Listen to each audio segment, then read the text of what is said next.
اللہ علی شیر خدا فرماتے میں نے اسی سے تو رب کو پہچانا ہے کہ جو میں کرنا چاہتا تھا وہ نہیں ہوا بلکہ وہ ہوا جو میرا رب چاہتا تھا۔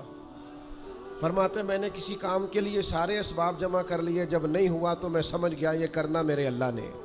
یہ تو اللہ کی بہت بڑی اس کے ہونے کی علامت ہے کہ آپ اس کی رضا پہ راضی رہیں۔ حضرت ابن وقاص رضی اللہ تعالیٰ عنہ بڑے مستجاب الدعوات تھے، جو دعا مانگتے تھے قبول ہو جاتی تھی۔ اللہ کا ان پر خاص انعام تھا، اور یہ بات بڑی مشہور ہو گئی، دور دور سے لوگ ان کے پاس دعائیں کرانے آتے تھے۔ خود وہ نابینا تھے، بینائی نہیں تھی۔ تو کچھ لوگوں نے ان سے کہا کہ آپ اپنے لیے بھی دعا کر لیں، تو فرمانے لگے میرے رب نے بڑا عرصہ مجھے آنکھوں کا نور عطا کیا ہے، اب وہ لے گیا ہے تو میں اپنے رب کی رضا پہ راضی ہوں۔ اب اس میں ہوتا کیا ہے؟ دکھ اور تکلیف اور اللہ کے فیصلے پہ راضی رہنے میں نا ایک خاص لذت بھی ہے۔ صرف سکھوں کا مزہ نہیں ہوتا، دکھوں کا بھی مزہ ہوتا ہے۔ ہاں، زخموں کی بھی ایک لذت ہوتی ہے۔ یہ کبھی آپ کے کوئی زخم ہو جائے اور ٹھیک ہونے کے قریب آئے تو آپ اسے چھیڑ کے دیکھیں، اس کی بھی ایک لذت، دکھوں کا بھی ایک مزہ۔ سکھوں میں تو لوگوں کو رونا نہیں آتا، جو بڑے سکھی ہوتے ہیں وہ تو کعبے جا کے نہیں روتے، ناراض نہ ہوئیے گا مجھ سے، ان کو تو مدینے جا کے رونا نہیں آتا۔ یہ دکھ ایک ایسی چیز ہے جو بندے کے دل کو نرم رکھتے ہیں۔ یہ آزمائش ایک ایسی چیز ہے جس میں نفسانی قوتیں ختم ہوتی۔ کوئی نہ کوئی آزمائش انسان کے ساتھ رہے تو اللہ کے حضور حاضر رہتا ہے۔ دکھوں کو، بیماریوں کو، تکلیفوں کو کبھی بھی برا نہیں جاننا چاہیے۔ یہ تو انسان کو اللہ کے قریب کر دیتی ہیں، دلوں کو نرم کر دیتی۔ جن کو ہم بعض اوقات بڑی آزمائش سمجھ رہے ہوتے ہیں وہی تو خیر بن جاتی۔ حضرت جناب ایوب علیہ السلام شدید علیل ہو گئے، شدید بیمار ہیں، 16 سال گزر گئے بیماری کو۔ تو آپ کی اہلیہ نے ایک دن آپ سے کہا اللہ کے نبی ہیں، دعا ہی مانگ لیں، اللہ شفا دے دے۔ تو جناب ایوب علیہ السلام اپنی اہلیہ سے فرمانے لگے شفا کتنا عرصہ رہی ہے؟ انہوں نے کہا 60 سال۔ فرمایا بیماری کو کتنا عرصہ ہوا؟ کہا 16 سال۔ فرمانے لگے ذرا بیماری کو بھی 60 ہو لینے دے، پھر دعا مانگ لیں گے، ہو لینے دے ذرا 60 سال۔ اللہ کی رضا پہ راضی رہنے کا فیصلہ کیا۔ آپ کی زبان مبارک سے یہ جملے نکلے کہ 60 سال ہو جائیں گے تو کر لوں گا دعا، اللہ تعالیٰ نے اسی وقت شفا عطا فرما دی، ٹھیک ہو گئے جناب ایوب۔ کچھ دن گزرے نا تو آپ کی اہلیہ نے ایک سوال پوچھا، کہنے لگی ایوب یہ بتائیے آپ نے بیماری بھی دیکھی، شفا بھی دیکھی، بیماری ٹھیک تھی کہ شفا؟ تو آپ فرمانے لگے سارے دن ہی اللہ کے ہیں، جس حال میں رکھے ٹھیک ہے۔ وصل اچھا ہے نہ فراق اچھا ہے، یار جس حال میں رکھے وہی حال اچھا ہے، میں سارے دن اس کے ہیں۔ لیکن فرمانے لگے اگر تم مجھ سے پوچھو نا میری ذاتی رائے تو بیماری بڑی اچھی تھی۔ انہوں نے کہا یوں بیماری اچھی تھی؟ آپ فرمانے لگے جب میں بیمار تھا نا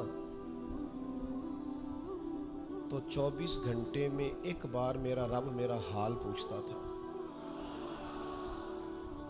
فرمایا 12 گھنٹے تو اس مزے میں گزر جاتے تھے کہ رب نے حال پوچھا ہے، اور پھر اگلے 12 گھنٹے میں انتظار کرتا تھا کہ میرا رب دوبارہ کب حال پوچھے گا۔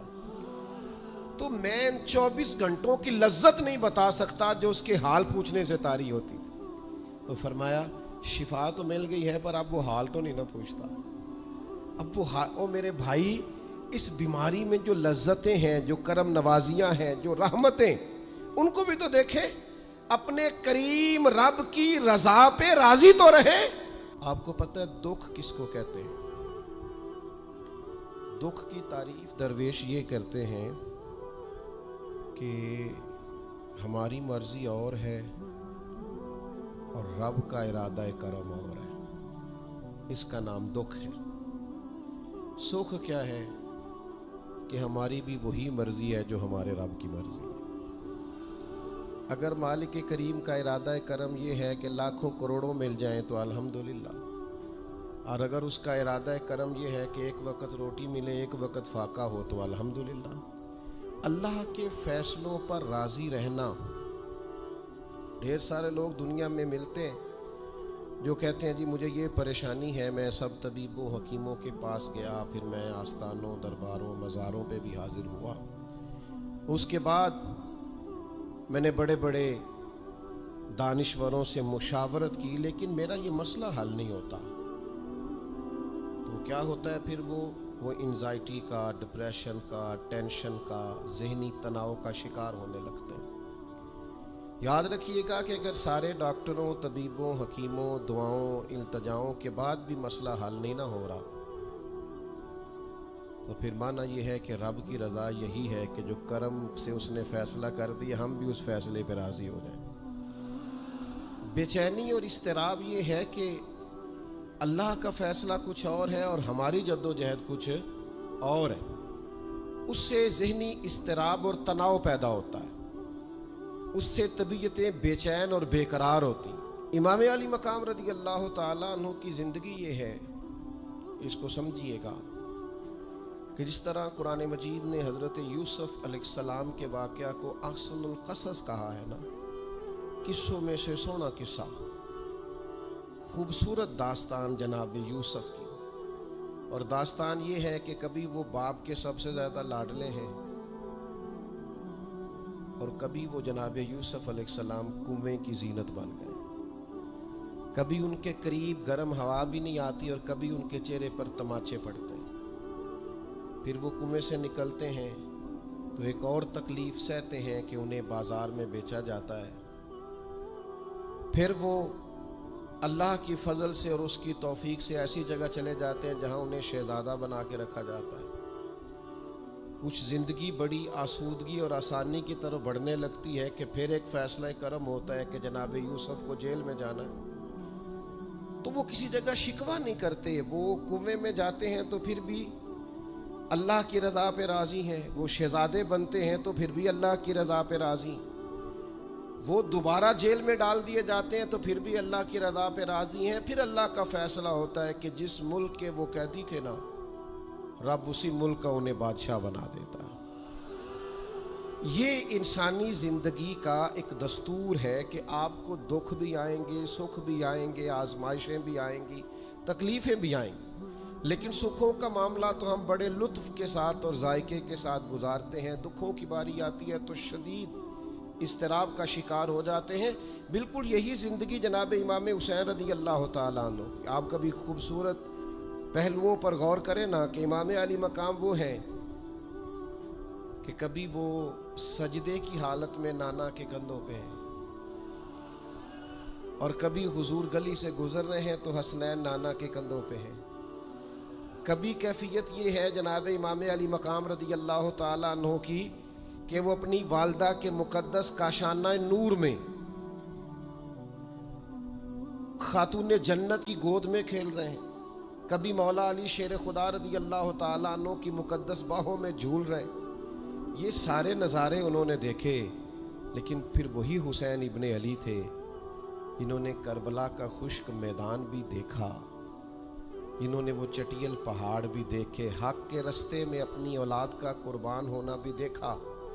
کسی جگہ شکوہ نہیں کرتے، بلکہ وہ کہتے ہیں جس حال میں میرا رب رکھے میں اسی حال میں راضی ہوں۔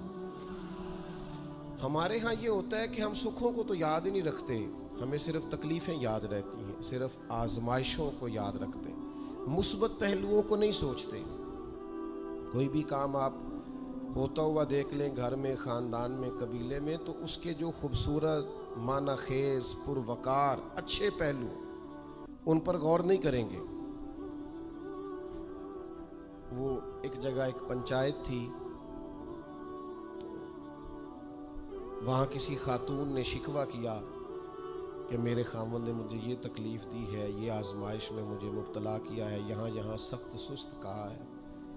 تو ایک دانشور بزرگ بیٹھے تھے، تو لوگ کہتے ہیں کہ ان بزرگوں نے کہا بیٹا شادی کو کتنا عرصہ بیت گیا؟ تو اس نے کہا میری شادی کو 18 سال ہو گئے۔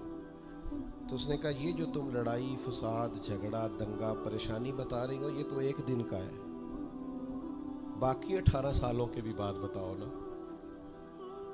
تم نے ایک دن کا جھگڑا تو یاد رکھا اور اس ایک دن کے جھگڑے کے نتیجے میں آنے والی تکلیف کو بھی تم نے یاد رکھا، لیکن وہ جو 18 سال تمہارے اپنے شوہر کے ساتھ سکھی گزر گئے ان کا بھی تو تذکرہ کرو۔ تو کچھ دیر کی خاموشی کے بعد اللہ نے اس خاتون کے دل میں ٹھنڈک پیدا کی اور وہ کہنے لگی میرے شکوے دور ہو گئے ہیں، اب میں انشاءاللہ کوشش کروں گی کبھی دوبارہ اپنے شوہر کی شکایت نہ کروں۔ اب بات کو سمجھیں، ہم اپنی زندگی کی صرف شکایتیں یعنی دکھ ہی ہیں صرف زندگی میں، وہ دعا کرتے ہیں جی میرے گھٹنے میں درد ہے، باقی جسم ٹھیک ہے نا ماشاءاللہ سارا، اس کا شکر بھی ساتھ ادا کریں۔ دعا کریں جی آج کل کاروبار نہیں چل رہا تو اس سے پہلے ساری زندگی ٹھیک چلتا رہا ہے نا، اس کا شکر بھی ادا کر لیں۔ قرآن مجید فرقان حمید ارشاد فرماتا ہے اللہ کے بندوں کی شان یہ ہے کہ رضی اللہ عنہم ورضوا عنہ، یہ بڑا خاص پہلو ہے۔ اللہ فرماتا ہے کہ اللہ ان سے راضی ہے اور وہ بھی اپنے اللہ سے راضی ہے۔ اللہ نے انہیں جس حال میں رکھا ہے وہ بھی اللہ سے راضی ہیں۔ ذالک الفوز العظیم، اللہ فرماتا ہے یہ بڑی کامیابی ہے، اللہ بھی ان سے راضی ہے اور وہ بھی اللہ سے راضی ہیں۔ امام غزالی رحمۃ اللہ تعالی علیہ سے کسی نے پوچھا یہ بندے کا اللہ سے راضی ہونے کا کیا مطلب ہے؟ تو امام صاحب فرمانے لگے رب تو کریم ہی بڑا ہے، یتیم کے سر پہ ہاتھ پھیر دو راضی ہو جاتا ہے، وہ طوائف کتے کو پانی پلا دے تو مالک راضی ہو جاتا ہے، وہ تو مہربانی بڑا ہے، تم نے رو کے 2 آنسو بہا دیے وہ راضی ہو جاتا ہے۔ فرماتے بندے کا مسئلہ ہے، مسئلہ تو بندے کا ہے، یہ راضی ہوتا ہی نہیں، یہ ہر وقت شکوے کرتا ہے، ہر وقت شکایات کرتا ہے، ہر وقت اس کا ذہن الجھا رہتا ہے، ہر وقت کوئی نہ کوئی نئی چیز کا مطالبہ کرتا ہے۔ نبی رحمت نور مجسم شفیع معظم صلی اللہ تعالی علیہ وسلم ارشاد فرماتے ہیں تم نہ اللہ کے دیے ہوئے تھوڑے رزق سے راضی ہو جاؤ، وہ بھی تمہاری تھوڑی عبادت سے راضی ہو جائے گا۔ لیکن ہمارا حال یہ ہے کہ ہمیں سب کچھ چاہیے اور نتیجے میں اگر کوئی خدمت کرنی پڑے، کوئی ڈیوٹی کرنی پڑے، کوئی کام کرنا پڑے تو اس کے لیے ہم تیار نہیں ہوتے۔ عزیز بھائیوں سمجھیے گا، غور فرمائیے گا، توجہ کیجیے گا اس بات پر کہ ہمیں ہر حال میں اپنے رب سے راضی رہنا۔ آزمائش آ جاتی ہے، دکھ آ جاتے ہیں، محنت پوری کریں، جد و جہد پوری کریں، جو کام آپ کرنے جا رہے ہیں اس کے لیے جتنے ضروری اسباب ہیں وہ جمع سارے کریں، لیکن نتیجہ اللہ پہ چھوڑ دیں، رزلٹ اپنی مرضی کا نہ مانگیں۔ یہ عقیدہ توحید یہ ہے کہ نتیجہ جو رب ہمارے لیے نکالے وہ نتیجہ ہمیں قبول ہونا چاہیے۔ درویش نے ایک جملے میں بات ختم کر دی، وہ کہتے ہیں دکھ قبول محمد بخشا، بس راضی رہن پیارے۔ اگر پیارے راضی ہیں دکھ دینے میں تو پھر ہمیں یہ دکھ قبول ہے اور کئی دفعہ قبول ہے۔ تو اپنی طبیعت کے اندر یہ مقام تسلیم و رضا لائیں، ہر وقت اپنے رب سے راضی رہے۔ صحیح مسلم شریف میں حضرت عمر فاروق رضی اللہ تعالیٰ عنہ کا ایک جملہ بڑا خوبصورت ہے اور حضور اس کو سن کے بڑے راضی ہوئے، صحیح مسلم میں موجود ہے۔ حضرت عمر نے ایک موقع پر جب سرور کائنات علیہ السلام کو تھوڑا ناراض دیکھا، حضور کے چہرے پر کچھ آثار ناراضگی دیکھے، تو جناب عمر نے ایک جملہ کہا تھا جو بڑا حسین ہے اور کتب احادیث میں چمکتا ہے۔ حضرت عمر نے وہ بات کہی تو حضور کی ناراضگی خوشی میں بدل گئی، نبی پاک علیہ السلام کے چہرے پر جو آثار ناراضگی تھے وہ خوشی کے تصورات میں بدل گئے۔ حضرت عمر عرض کرنے لگے رضیت باللہ ربا وبالاسلام دینا وبسیدنا ومولانا محمد نبیم ورسولا۔ حضرت عمر نے حضور کو ناراض دیکھا تو کہنے لگے یا رسول اللہ، ہم اللہ کے رب ہونے پہ راضی ہیں، اسلام کے دین ہونے پہ راضی ہیں، اور اللہ نے آپ کو ہمارا نبی اور رسول بنایا، ہم اس بات پر بڑے راضی ہیں۔ ہم راضی ہیں کہ اللہ ہمارا رب ہے، اسلام ہمارا دین ہے، اور محمد صلی اللہ علیہ وسلم ہمارے نبی اور رسول ہیں، بڑے راضی ہیں۔ بس یہ رضا والا جملہ کہا تو اللہ کے رسول خوش ہو گئے۔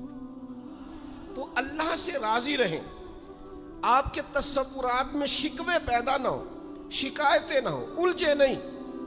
اور بہت سارے لوگ ایسے ہیں جن کا خیال ہے میری بڑی شان ہے تو میرے اوپر مشکلات کیوں آتی ہیں۔ دوست اکثر کہتے ہیں جی میں صدقہ بھی دیتا ہوں، نمازیں بھی پڑھتا ہوں، دل